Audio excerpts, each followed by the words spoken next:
Tá, Maravigold. Ok, vamos lá. Esferas de influência. Regiões distintas da Terra. Tá? A figura 5.1 mostra 4 imagens da Terra vista do espaço. Os padrões da Terra, da Terra de terra, mar e nuvens estão claramente visíveis. Tá? Então a classificação da Terra. Ó. Nós não vimos essa classificação por inteiro. Nós só vimos, né, dessa classificação aqui, nós apenas vimos uma região, que é a atmosfera. Tá? Só que a Terra ela é toda complexa, ela é formada por várias regiões. Primeiro, a litosfera, né, que é a região rochosa do planeta. Então, se você secasse toda a água do planeta, você ia ter uma bola de rocha. Tá? É chamada de litosfera. Lito é de rocha. Tá? Lito de rocha. A hidrosfera, que é a água, né, os oceanos, os lagos, os rios. Né? Onde tiver água na Terra é chamada de hidrosfera. Hidro de água, né? Hidrosfera de água. Tá sendo gravado? Tá gravando, deixa eu ver. Tá gravando. Temos a criosfera que é a região, é as regiões congeladas, tá? Crio aqui é de gelo, certo? Que é as regiões congeladas. Então, por exemplo, nós temos a Antártida, nós temos a Groenlândia, certo? Nós temos Porto Alegre, regiões congeladas. A atmosfera, como eu falei para você, a gente só teve uma aula sobre a atmosfera, que é a camada de ar, né, que cobre a Terra. A atmosfera em si, ela é dividida em várias camadas. Também estudamos as camadas todas, uma por uma, tá? Estratosfera, troposfera, todas essas camadas. E temos uma camada que ela é um pouco mais biológica. Essa camada aqui é a camada que diferencia a Terra de todos os planetas, que é a biosfera. A biosfera é a camada de vida da Terra, das coisas vivas, certo? Ou as coisas que propiciam a vida na Terra. Então, se a gente fosse, por exemplo, as plantas, é biosfera. As algas na água, biosfera. Os seres humanos fazem parte da biosfera, tá? E aí você pode ter essa biosfera tanto no solo da Terra, como na água, como no ar, ou no subterrâneo, né? Certo? Então aqui estamos as camadas da Terra. Litosfera, hidrosfera, criosfera, atmosfera e biosfera. Alguém de vocês quer fazer algum comentário sobre essa parte? Sim ou não? Só uma dúvida sutil. Se eu tiver que falar Lua, dá pra dizer que ela só tem litosfera? Calma, não ouvi nada. O microfone aqui é massa. Se eu tiver que falar da Lua, dá pra eu dizer que ela só tem litosfera? A Lua. Hoje, a Lua tem litosfera e uma pequena camada, assim, muito pequena, de criosfera, que é o gelo. Só que o gelo lá, logicamente, não é gelo de água, tá? Mas a Lua em si, ela é totalmente formada por litosfera, né? Que é a rocha, certo? Obrigado. Certo? Ok. Professor, vou ter que sair, viu? Meu celular tá 3%. E não botou pra carregar pra assistir a aula, não foi mesmo? Tá bom. Mas tá gravado aqui. Depois vocês assistem. Tá bom. Boa noite, gente. Tchau, boa noite. Boa noite. Certo? Olha, isso que é legal. Ó. Então você é uma parte da biosfera que vive na litosfera, que bebe da hidrosfera e que respira a atmosfera. Olha só. Então, nós somos essas esferas todas. Certo? Você também pode dar um passeio pela criosfera. Eu não conheço nenhum outro lugar do espaço em que isso aconteça. É, verdade. E aqui, ó, deixa eu botar aqui essa imagem. Ela foi tirada por um satélite, né? Logicamente. E ela mostra aí, ó, como a Terra, né? Ela sofre transformações na sua estrutura. Você pode perceber que a Terra não é estática, né? Ela tem toda uma deformação ao longo dos períodos, ó. Então você pode ver aqui que aqui tem formação de nuvens, aqui tem uma área com terra, aqui tem uma área com gelo, aqui tem uma área com floresta, e aí isso aqui vai mudando. Então a nossa Terra, o nosso planeta Terra, ele está em constante transformação. Tá? Quando você olha de fora, lógico, eu acho que nenhum de nós aqui vai ter a oportunidade de presencialmente olhar a Terra de fora, né? Sei lá, vai que alguém que vá para a NASA e vá ser mandado por um satélite, mas difícil. Mas o planeta Terra ele é totalmente modificável ao longo dos seus períodos, certo?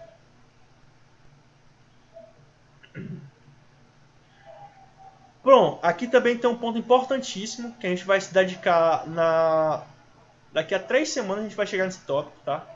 Que além da litosfera, criosfera, biosfera, hidrosfera e outras esferas que tem, o planeta Terra ele tem uma parte chamada magnetosfera, tá? Além das regiões que eu descrevi na lista anterior, uma parte bastante importante do nosso planeta é a magnetosfera, que tem um papel muito relevante na proteção da Terra contra algumas ameaças perigosas do Sol. Tá? O que é a magnetosfera? A magnetosfera é como se a Terra ela fosse encoberta por um grande... É como se a Terra, na verdade, fosse um ímã. Não tem um ímã? Esses ímã preto de geladeira? É como se a Terra fosse um ímã. Um polo da Terra é totalmente positivo e um polo da Terra é totalmente negativo. É como se fosse um ímã. Um atrai o outro. E pelo fato do planeta Terra ser um ímã, o ímã ele pode repelir ou atrair alguma coisa, certo? O ímã ele pode tanto repelir outro ímã como atrair outro ímã. No caso da Terra, esse ímã natural, esse campo que a gente chama de campo magnético, para a física, esse assunto de campo magnético, vocês só vão ver no terceiro ano, se verem no terceiro ano, tá? O campo magnético ele nada mais é um campo que está em volta da Terra, que serve para ou afastar ou atrair coisas. No caso,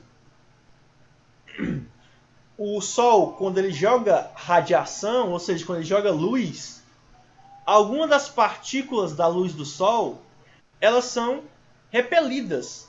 Elas são repelidas para fora da Terra. Então é por isso que nem toda a radiação que vem do Sol, nem toda a luz do Sol chega na Terra. Até porque se chegasse toda a luz do Sol, nós estaríamos fritos, né? Literalmente frito.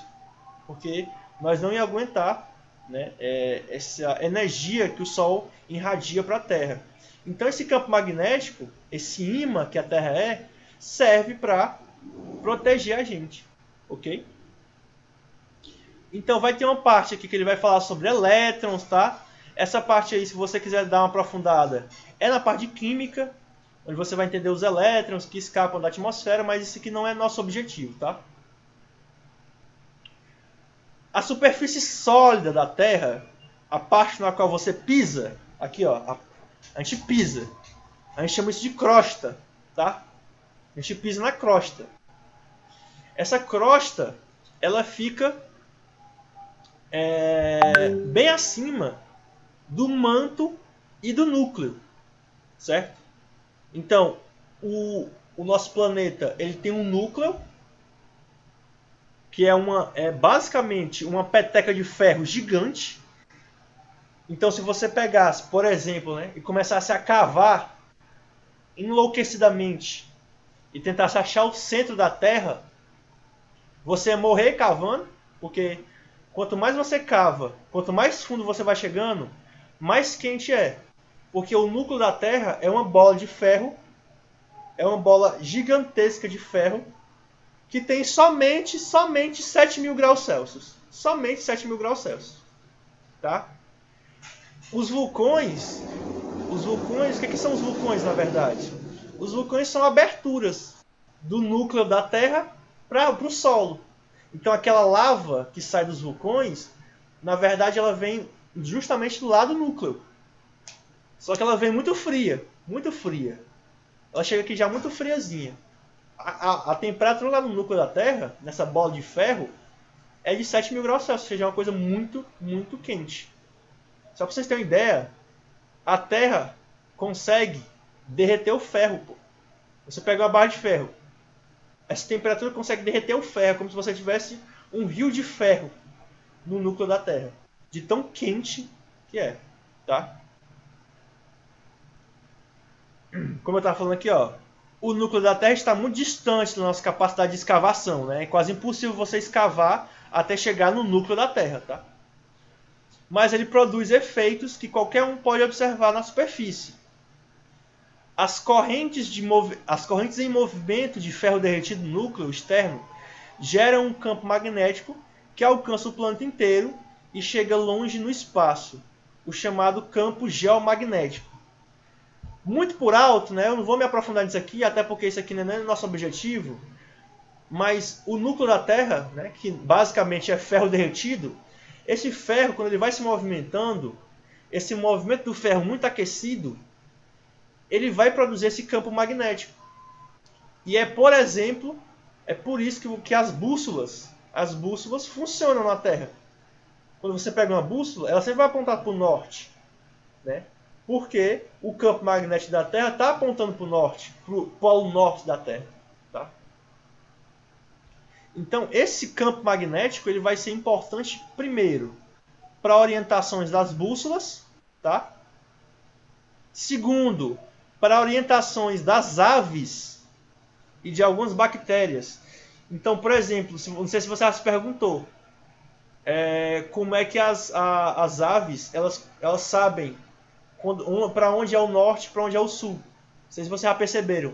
Vocês já viram aquelas aves que, aqui em Parnaíba, quando está em período de chuva, elas começam a migrar. Né? Elas se localizam, elas se orientam justamente por esse campo geomagnético que a Terra tem. Então elas sabem que para lá está o norte e para trás está o sul. Tá? Pessoal, vocês estão comigo ainda? Não calados. Estou parecendo que estou gritando aqui sozinho. Tá. Certo. Estamos sim. Estamos. Que é isso? E aí, Ouvindo, professor. e aí é aonde eu queria chegar aqui na nossa coisa. Olha só bem aqui o seguinte. Olha pra, eu até aumentei aqui, ó. Leiam bem aí. Alguém pode ler essa parte bem aqui, ó. Essa parte bem aqui. Alguém pode ler? Quer dizer eu, mas meu microfone é horrível. Qual homem? Essa aqui, ó. Conseguiu ver? Qual? É tudo? A É só terceira. pegar e ler Forma tudo. a magnetosfera ao redor da Terra? É esse? Pronto. É? O nosso campo magnético, Ai, que triste. ele forma a magnetosfera ao redor da Terra. Isso para vocês não faz muito sentido. O que é isso aí? Na verdade, esse campo magnético que a Terra tem, ele força a Terra a ser redondo. Ou seja, o formato da Terra não é porque o redondo é o mais legal. É porque esse campo magnético está empurrando a Terra para esse formato redondo. Ou, na verdade, empurrou a Terra, quando a Terra se formou, para esse formato redondo. Tá? Então é por causa desse campo magnético muito intenso que a Terra tem no seu núcleo que a Terra hoje ela é redonda. Tá? É um dos motivos. Então, quando o sujeito fala que a Terra é plana, ele tem que dar uma explicação, muito boa para o campo magnético da Terra. Porque o campo magnético da Terra força a Terra a ser redonda. É como se, por exemplo, se ela quisesse ser quadrada e não tivesse força para ser quadrada. Ela é como se ela se dobrasse nela mesma. E aí forçando esse formato redondo. Nós iremos estudar ainda um pouco de história da formação da Terra. Vocês vão ver que a Terra era muito quente. Era muito quente. E quando a Terra era muito quente, coisas de milhares de graus Celsius, a Terra é como se fosse uma massinha de modelar. Sabe?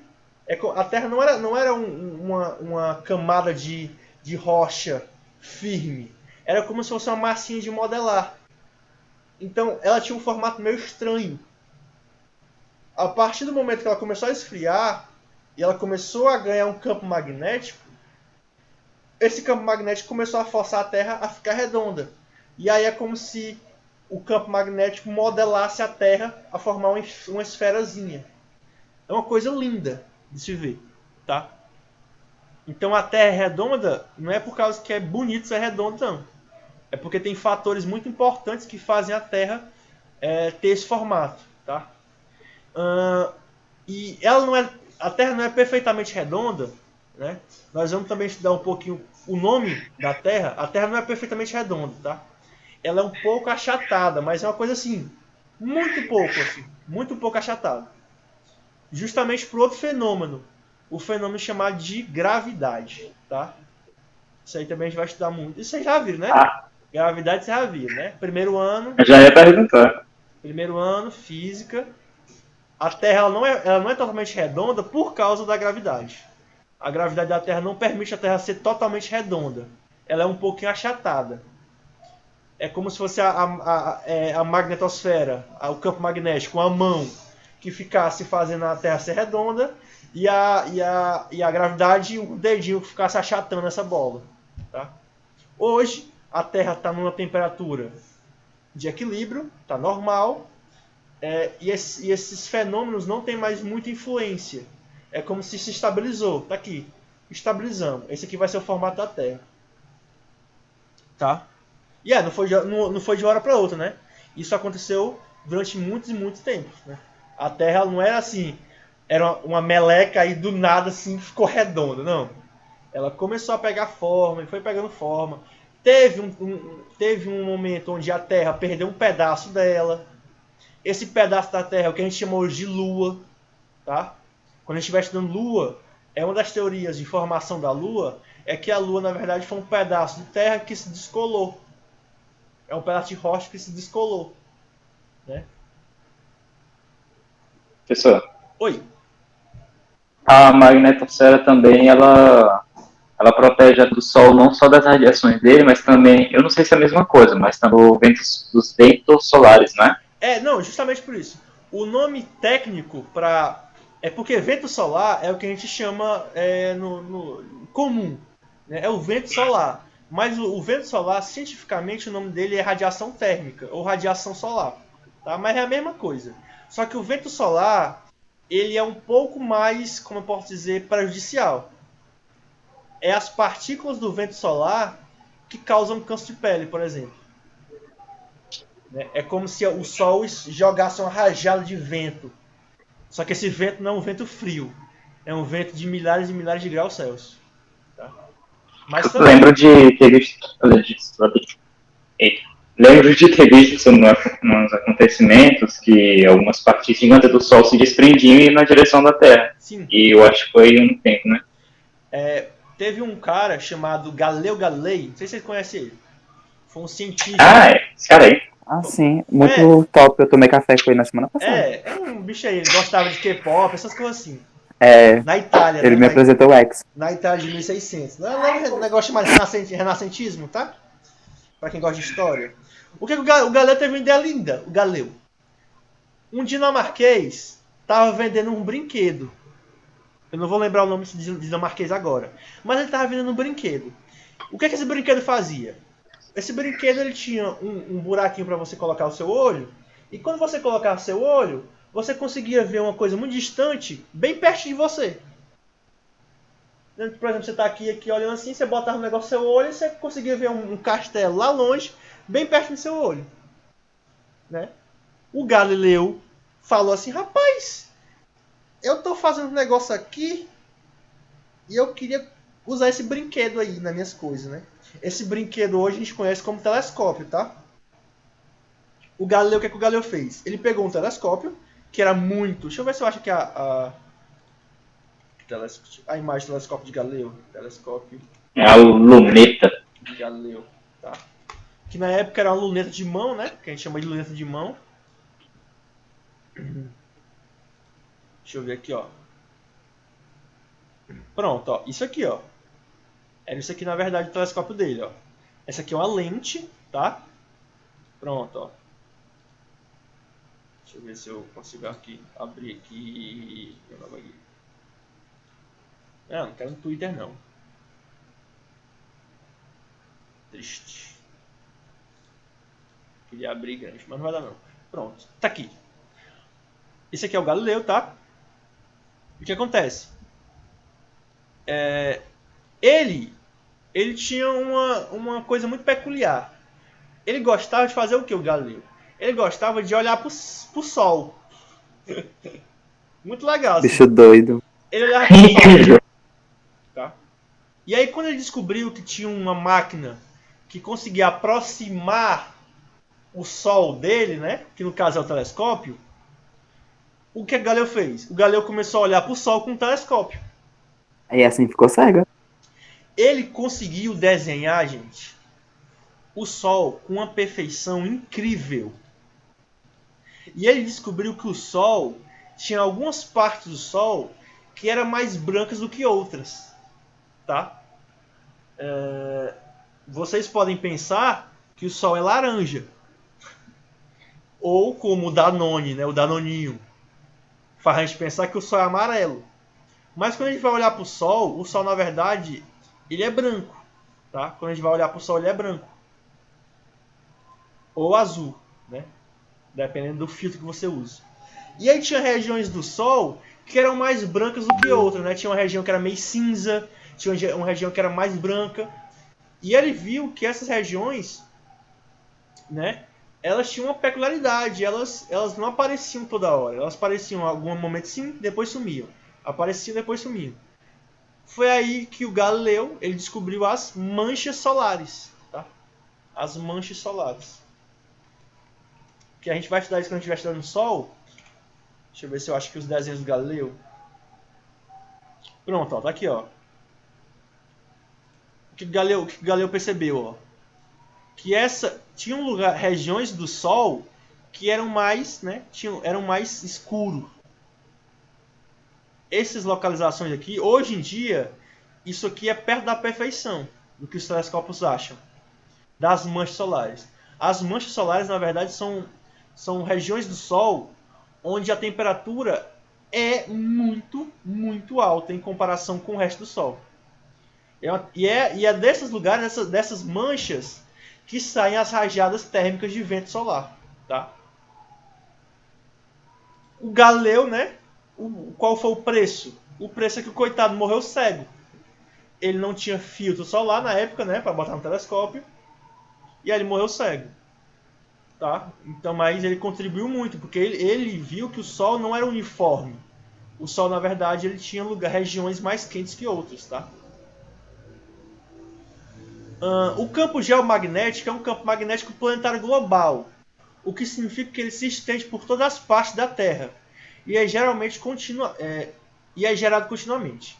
Marte, Vênus e a nossa Lua não têm um campo magnético global. E essa é a diferença-chave aos cientistas. E essa diferença-chave fornece aos cientistas informações sobre os núcleos desses objetos. Então, se nos outros planetas, Marte, Vênus e a Lua, não tem um núcleo como a Terra, então pode ser que o nosso surgimento foi um pouco diferente deles, né? A Lua, na verdade, era de se esperar que não tivesse, porque a Lua é um pedaço da Terra, né? Então, como é que ela... Só se fosse metade da Terra a Lua, para ela pegar um pouquinho do nosso núcleo. Se ela foi só um pedaço da Terra que se descolou, então ela não era para ter núcleo mesmo, não. Não era para ter um campo magnético, não. Mas os outros planetas, eles não têm campo magnético. Isso aqui vai ser uma curiosidade quando a gente estiver estudando eles, tá?